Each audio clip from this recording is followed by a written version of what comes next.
Over at BangTheBook.com, we are your one-stop shop for sports betting news and information. Make sure you check out Danny Vorgs' NFL Power Ratings.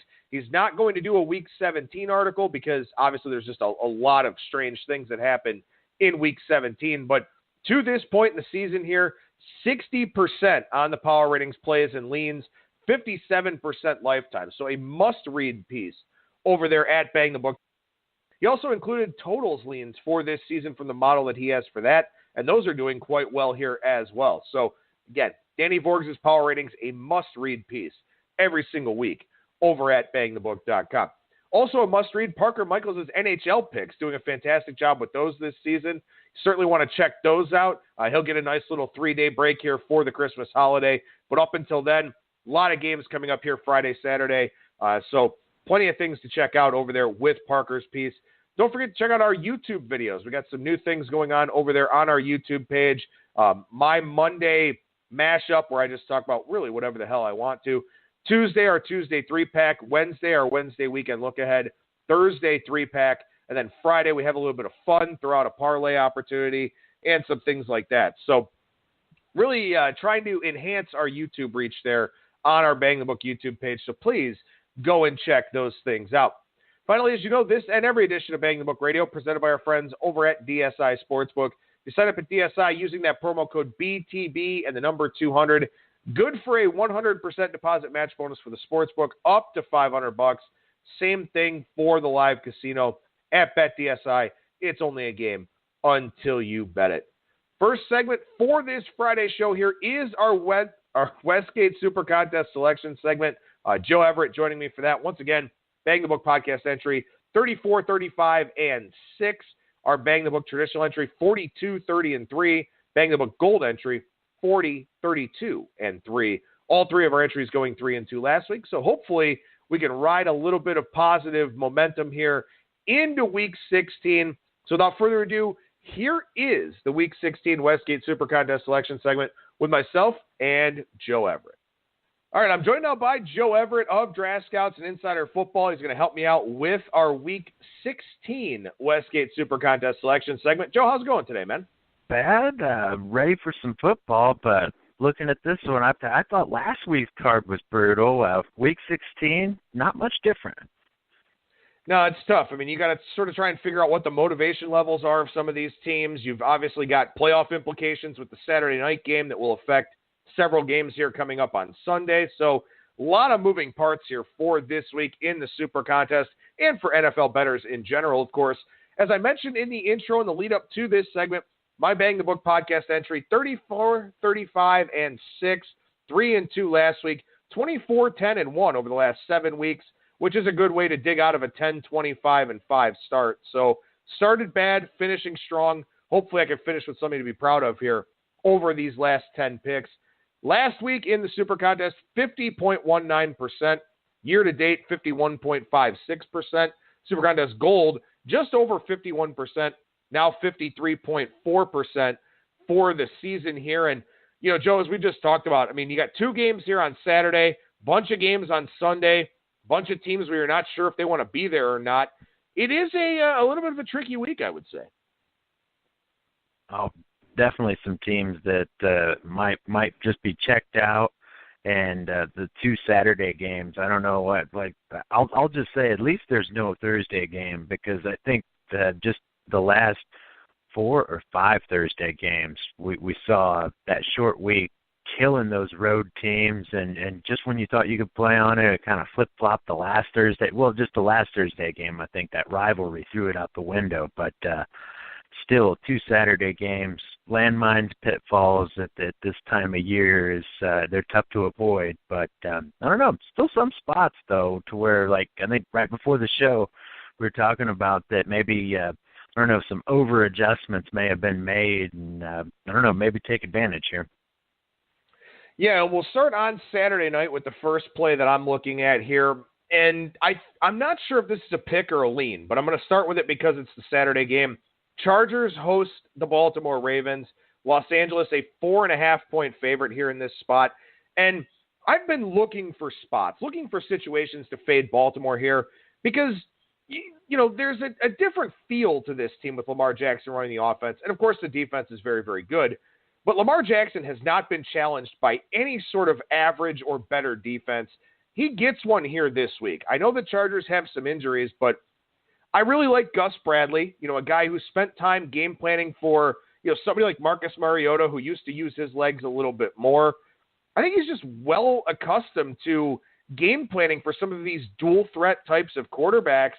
And I think the Chargers are actually in a pretty good spot here. The Ravens, long travel, short week. Jackson's got to figure out how to dissect this defense. And I think Phillip Rivers has a much better idea of what to do against that good Baltimore defense. I like the Chargers here. I'm just not sure if it's a pick or a lean, but it's a pretty strong stance on this game. I can't blame you. I mean, it's a really good look for what they did last week, and considering the circumstances. Keenan Allen goes out early in that game, kills two of my fantasy teams in the process, but Mike Williams picks it right back up. Melvin Gordon doesn't even play. Eckler doesn't even play. Justin Jackson looks fine. But I think Gordon's taken off the injury report completely for this week, so the running game's probably back in tow for LA. I think that the defense doesn't miss a beat there. But adding Bosa back to any crew is good, but those two rushers and how they play off each other, and Ingram and Bosa, is just that's premier. Any team that could say they've got those two is boasting. The one thing for Baltimore, though, I think that they still have a good thing going with that running game. That's a difficult thing to just tackle, especially when you've got the legit dual threat quarterback. You really are that end defender, be it Bosa, be it Ingram. It's probably going to be off edge, and they make sure to where you just can't be right with that decision on the read option. It's just a predicament to be in, and sometimes, like I said, there is no positive to be in, especially with a guy as quick as Lamar Jackson. So I do think it's going to be close. That's where I think also the element, Weddle coming back, he says in the media, there's no animosity. This is the first time he'll actually play Phillip Rivers, I think, in his career. And, Weddle, this is a guy that's a coach on the field. He's not just some, athlete, I hit people hard and I've got a big grizzly beard.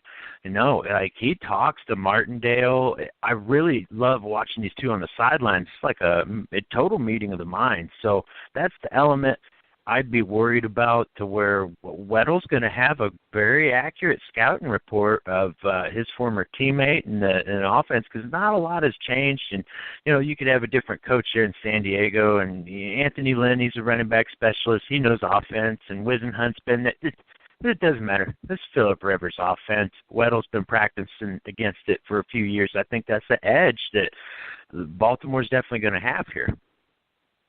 I mean, I just look at this game, and, for Baltimore, they play the Bengals in Week 11. That coaching staff is going to be fired. They play the Raiders in Week 12. I think Paul Gunther's job is probably safe as the Raiders DC, but the worst scoring defense in the NFL. Falcons have already said changes are coming. I presume that means Marquand Manuel probably getting the axe there. Maybe Steve Sarkisian, too. Then you've got Kansas City, who we all know just isn't a very good defensive team. They just want to outscore people. And then Tampa Bay, an entire coaching regime change coming there as well. So those are the 5 teams that Lamar Jackson has faced. A lot more continuity for this Chargers defense. A lot of better personnel, quite frankly, with this Chargers defense. And like I said, I think Gus Bradley knows how to prep for these dual threat types of guys. So I like the Chargers. Like I said, I'm not sure if it's a pick or a lean, but it's definitely a game that certainly has drawn my attention here for Week 16. Another one that's drawn my attention, not sure if it's a pick or a lean, number 8 in the SuperContest rotation order, the Buffalo Bills are getting 13 against the Patriots. And quite frankly, Joe, I mean, this one's just cut and dry and simple. The Bills have a good defense. They played right with New England in the first game. Patriots had an 84-yard pick six, was the only touchdown they scored in that one. That was a Derek Anderson start. I just don't see the Patriots as a blow somebody out kind of team right now, and this line obviously forces them to do that. I don't think they're that many points better than anybody right now, and now we've got the news, the advantage that we have that Josh Gordon's done. Unfortunately, I don't know where he goes from here, but he's leaving football, leaving the Pats, and whatever. The Pats deserve there's a classic Belichick quote, we deserve what we effing get. Well, after they make a bad decision, well, you brought in a guy with questionable character that you don't know, that's all in, you can count on show up on Sunday, and he doesn't show up on Sunday. You deserve what you effing get, Bill. And here, I agree. Bills is my pick. I'll probably be having a Bills side myself. I don't see the Patriots doing this. It's that, maybe they pull off the win. That's all well and good, but the Bills have a good defense. I don't think they're and Edmonds' kid is out. Unfortunately, they will miss Matt Milano. That injury still stings. Is just a guy who's so well liked in that locker room, and the energy he kind of brings there. The one-man gang still there with Edmonds. That corner, White, he's playing really well. The safeties, it's going to be tough for the Pats to get some points in this one. I'm seeing a little bit of a slugfest in this game. I like that side. I'd go Buffalo in this one as well. The only thing that worries me about the Bills, last week they virtually ran out of running backs in that game. They don't have a whole lot of skill position talent except for Robert Foster. And this is why you've got Josh Allen running as much as he is, but he's been really effective. And I sort of wonder for New England here, do they spy him? Do they play a lot of zone and try to contain him? But Josh Allen's got a big-time arm too. So, if you're Buffalo, you're obviously not playing for anything. This is a legit house money kind of game. I just think they show up here. That's all there is to it. And Tom Brady's not. There's something wrong. Whether it's the MCL that's being rumored today or something else, he's not right.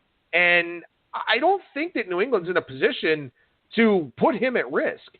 And Buffalo is a risky team to play. They don't rush the passer all that well, but still, this is a very physical, very, invested defense.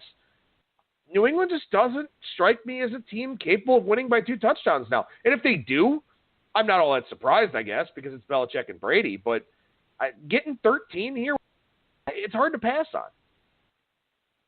No, I don't think you should, especially that Julian Edelman's still a good player, but Tre'Davious White on him, I think that nullifies his impact. Chris Hogan's not going to get 19 yards open against Buffalo, and I don't like what I'm seeing from Gronkowski. I don't see anyone on the Patriots getting open here. This is just a bad matchup, I think, for New England. Buffalo finding ways to score, and you're right that you've got Robert Foster as basically your only impact player if LaShawn McCoy isn't up to snuff, but I guess he's supposed to play, which is fortunate looking at their running back injury report. It's just what they're playing for is to embarrass a division rival who they hate and have game planned for in the past, and that's the spot for New England. They're just stick it to the Pats. Why not? All right, so one of my favorite play on the board here, this is number 10 in the SuperContest rotation order. The Carolina Panthers are plus 3.5 against the Atlanta Falcons. Obviously, this line flipped completely with the announcement that Cam Newton's not going to play. And to be totally honest with you, Joe, and you and I were talking about this a little bit before we started recording, I think this is a boost for Carolina. You're not playing for anything. You've been playing with an injured quarterback that cannot throw the football down the field. Now you've got a kid that is apparently very well liked in that locker room, has been taking first-team reps on days when Cam Newton, sits out practice or takes it easy. So he should have some continuity and some chemistry with this first-team group. I think this benefits them. I don't think Atlanta deserves to be a 3.5-point favorite outside on the road with a team that's also, basically in limbo. They don't know what's going to happen with their coaching staff. They have no idea what things are going to look like in 2019. I don't think that Atlanta's all that invested here. I know they blew out the Cardinals last week, but, that just kind of is what it is. I think this is a good spot for Carolina. And look, for Taylor Heineke, throw it up and let DJ Moore run under it. Or throw it out in the flat and let Christian McCaffrey run under it. This thing is kind of set up for a kid. He doesn't have to be perfect. He doesn't have to throw it to a bunch of tight windows. He's got burners he can just throw it to out in open space. I think Carolina has a lot of fun here this weekend, and they probably need it. I'll agree that they'll look completely different. And this may be addition by subtraction, getting Newton out of the lineup. It's got to be frustrating for guys like Samuel and Moore. Just like you said, they're burners. Just give them the ball, let them do their magic after the catch, and then maybe don't fumble at the end of the big run, DJ Moore. I can't believe some of the idiot plays this rookie. He's what I love DJ Moore, and we're talking about a guy on Spark metrics alone is just totally special. I think Heineke is a guy that he gets the ball to McCaffrey in space. Let the rest of your teammates kind of do the work for you. Ian Thomas is another one. Just for his size and what he can do. There's a lot of players in the skill position group for Carolina that can make big differences. It's just the matter of getting the ball in their hands at the right time, which, Cam, it wasn't just arm strength. It was timing. That delivery was elongated because of the injury, and I think it threw the whole offense out. And Heineke's no joke. I think Walter Payton award winner, because back when he was at Old Dominion in the beginning, they were FCS, and later on went Division I while he was there. So it's kind of a unique little quarterback there, and I agree. He's well-liked. There's definitely going to be some buzz, at least a little lift in their step on offense, and that'll, of course, transfer over to defense. This is still, I'm probably boring the listeners with this, but I don't care. In Carolina, they might really still be playing whether or not they could save Rivera's job or not. I think a lot of those defenders are knowing this is maybe the last run of this whole era with Kuechly, Julius Peppers, Thomas Davis, that whole crew. If Rivera goes and they bring in a hold and they run some new fangled 3-4 defense, well, the only one staying is Kuechly, and the rest of you guys are out, and they got to know that. These players aren't stupid. They probably realize these last two may be our last two, so what are we going to do? We're going to go out strong. And that's what I would look at with Carolina's defense, especially. Guys like Thomas Davis and Luke Kuechly that have been playing together for so long, lockers right next to each other, they're kind of looking across the way going, is this it? Well, if this is it, man, let's have one last two to remember. Well, and you look at Jarius Wright, and he said, and I read through a lot of press clippings today from Carolina to kind of get a pulse of the team, and he said about Heineke coming into the lineup, it's funny because some of the opposing defensive backs actually tell us on the field, we're not scared of y'all going deep. Cam won't. So, I mean, look, this is a team that became very easy to defend. You flood the box, you cheat the safeties up, you're not getting burned over the top. So it turned Carolina, from an offense that has a bunch of Ferraris and Lamborghinis into a team that's rolling around with a bunch of Kias out there because they just can't really stretch the field the way that they want to. And even if Heineke doesn't complete those deep balls, at least they're going to throw some of them. At least they're going to keep the safeties honest. They're going to give Christian McCaffrey a chance when he gets in space to not have a safety on him immediately. So I think this really benefits Carolina in a lot of different ways. I think the Falcons had their fun last week, blowing somebody out, padding some numbers, stuff like that. I don't think a whole lot of people are going to be interested in Carolina at this price point. But look, they kept this kid around. And I did not read a single quote from the Carolina players that makes it sound like they're disappointed with this or that, they're just going to go through the motions here. It sounds like they're going to go out there and play for this kid. And, I mean, look, maybe it's all fluff. Maybe they're just doing what you're supposed to do in the media. But I think they go out there and have some fun. I like them this week. It's my favorite play of the week for sure. I like it just on the simple fact we might finally see this offense opened up and some of those playmakers can stop ripping their hair out because defenses are just teeing off on them saying, well, we don't even have to guard you deep. We're daring you to throw it deep, and we know you're not going to do it. Now at least they have to play honest. So I think the optimism has to be pretty infectious in that locker room. All right, so again, I'm not sure if this one's a pick or a lean. I'm just going through the card by rotation order, and I'll sort all these things out here. My picks aren't due until Saturday morning, so I'll sort all these things out tomorrow. But number 22 in the SuperContest rotation order is the Bengals. They're plus 8.5 against the Cleveland Browns.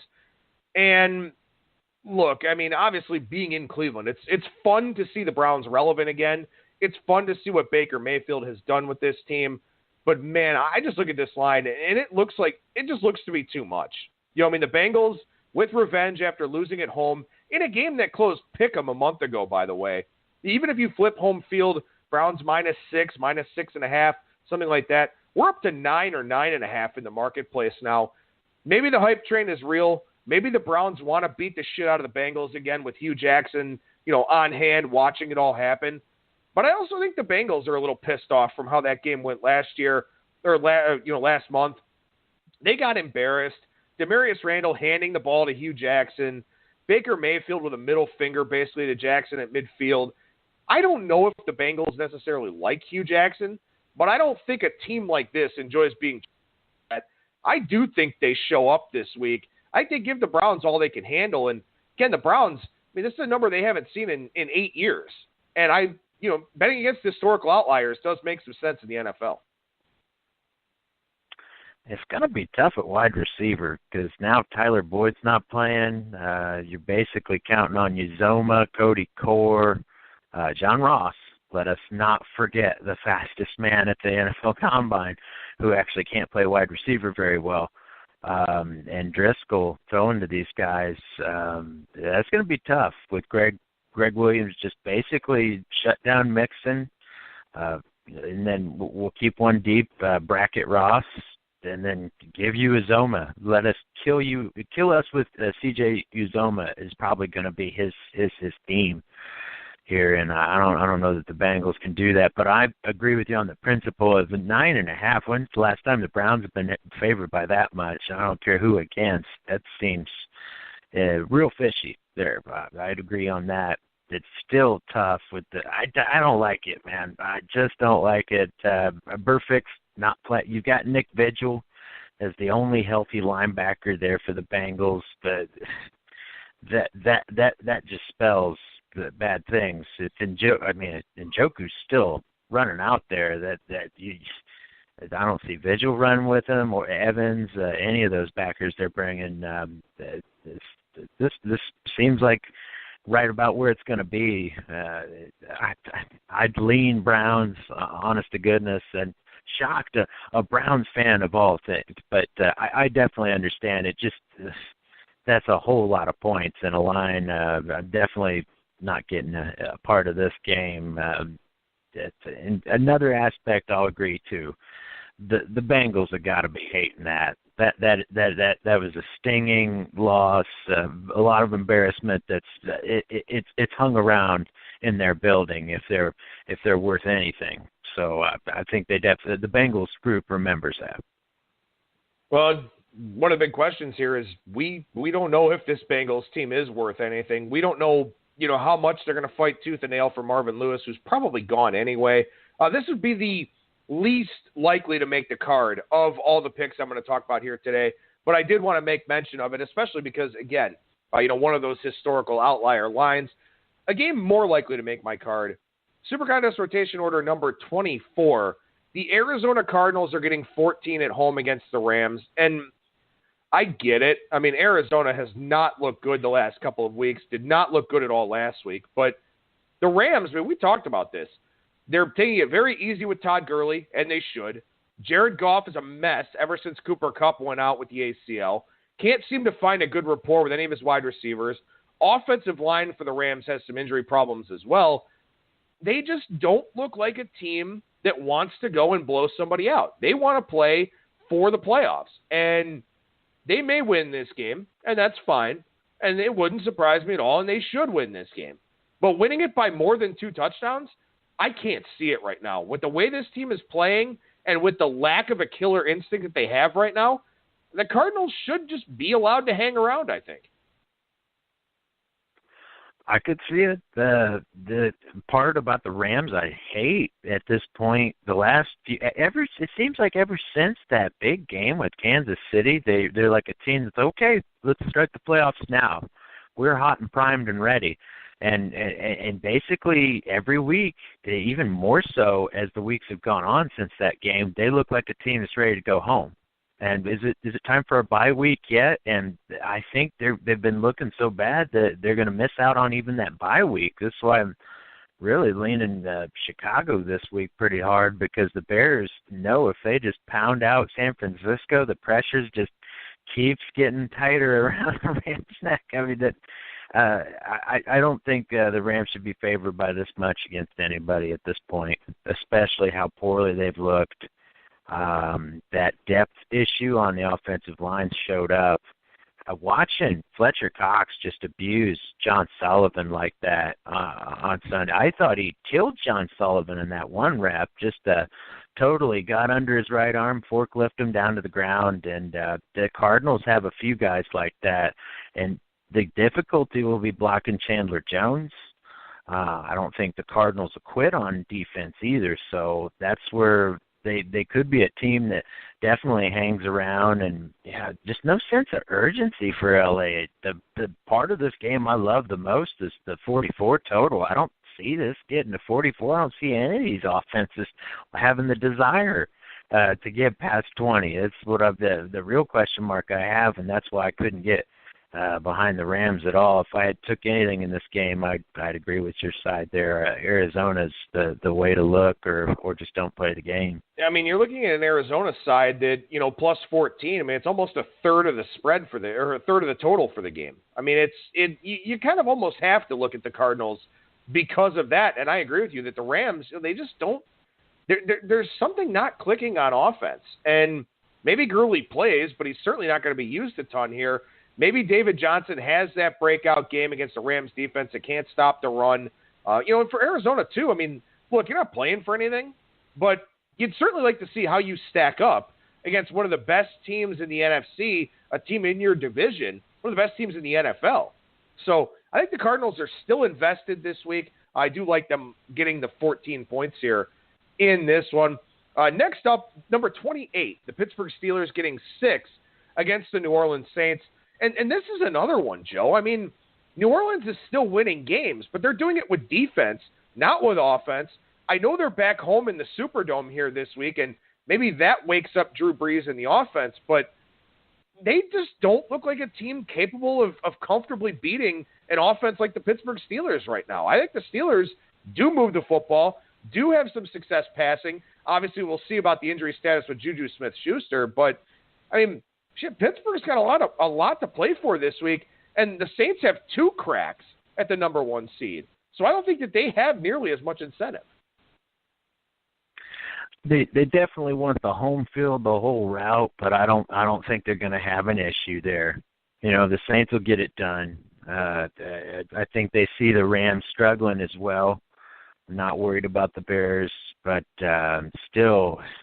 The Steelers not being able to run the ball is what I'm worried about against a much more improved deep. What happened last week with Jalen Samuels, I love Jalen Samuels doing what he did. I mean, that guy's just a little Swiss Army knife. I don't see him having as much success against New Orleans.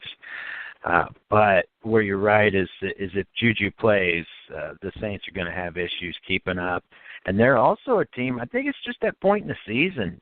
We're seeing a lot of players, speed guys. My guy Alvin Kamara, Brandon Cooks, the Hill kid in Kansas City, these guys. Oh, yeah.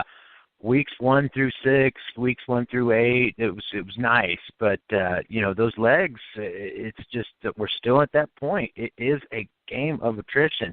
It's playing all the way, and by the end of I'd say the first half, some of these guys are just done in. It's like, man, is it really the playoffs yet? Can we get that week off? Can we get a longer week? It's all about rehab and maintenance.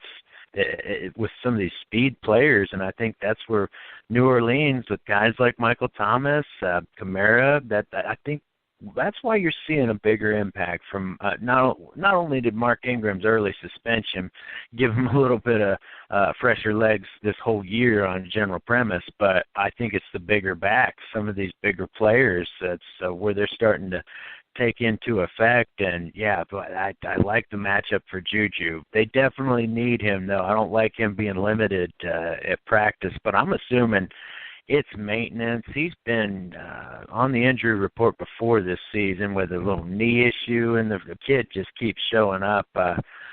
I tell you, he's been – it just shows you, though, it's not necessarily about nailing the pick as much as the player and player development in some buildings. Like the Steelers, they're so good at wide receiver development. Not only do they pick well, sure, they scout well, they do their job and due diligence, but when someone gets in the building that has talent, they just start aiming towards the sky. It's, from Mike Wallace to Emmanuel Sanders to Antonio Brown, now it's Juju Smith-Schuster, whoever they draft next. Look out, James Washington. He's had a few flashes, but it's just they have wide receivers. They'll always have wide receivers as long as Big Ben is in the building. And that's just something the Steelers, boy. I don't know what off on a tangent there, man, but I have to say it. They are so good at not only finding the right guys for their system, but coaching them up. They do it well, and I think that's where the Saints, they're going to have some issues keeping up with those wideouts, especially if the Biletnikoff Award winner, James Washington, starts to really get his sea legs, so to speak. Well, and I think, too, for the Saints here, I mean, you got to make some business decisions this week because Pittsburgh, while we've talked about their problems with covering people on the show here over the course of the season, they still have a really good pass rush. And you do not want Drew Brees getting hit over the next 2 weeks. Really, you would hope that you don't even have to play him next week. But you don't want him getting hit in this game. So the Saints probably going to run the football quite a bit. Very, very easy throws. And maybe that's kind of been the reason why over the last few weeks they haven't been as explosive offensively, because they're trying to keep an eye on Drew Brees, monitor that workload, sort of monitor the hits that Alvin Kamara is taking.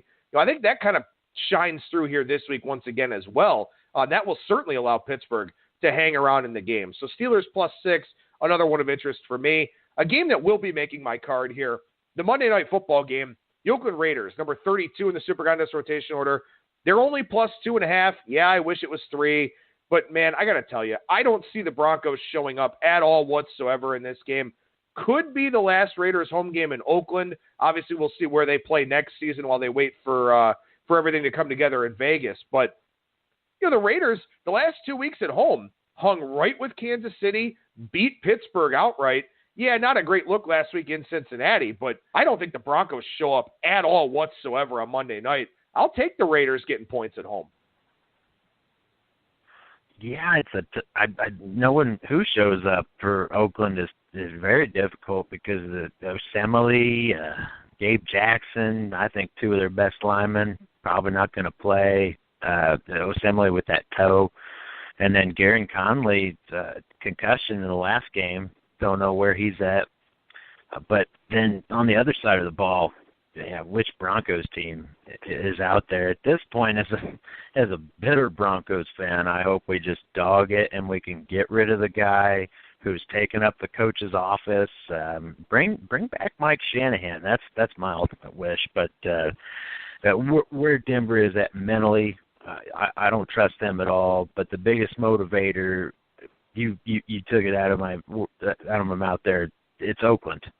Like winning one last one potentially for those fans and how rabid they're going to be for that game, that's probably the side I'd want to be on more over than anything. And it's just where the offense is going to come from too from Denver. I don't like that Sutton kid from SMU is for all the headlines he's garnered and the draft stock he took. I think Deshaun Hamilton actually looks like a better player to me right now. At least maybe he's definitely more NFL ready, it seems, from running routes, and it's just basically 2 rookies out there, and then a second-year player that the Raiders have to cover. But then again, the Raiders without Conley, boy, that's that Monday night game that I don't know how many people are going to tune in for. I mean, I'm definitely going to be watching it with my Broncos gear on, but as far as the side in which to gamble, I think that's the smart way to look at it. Home team, getting points.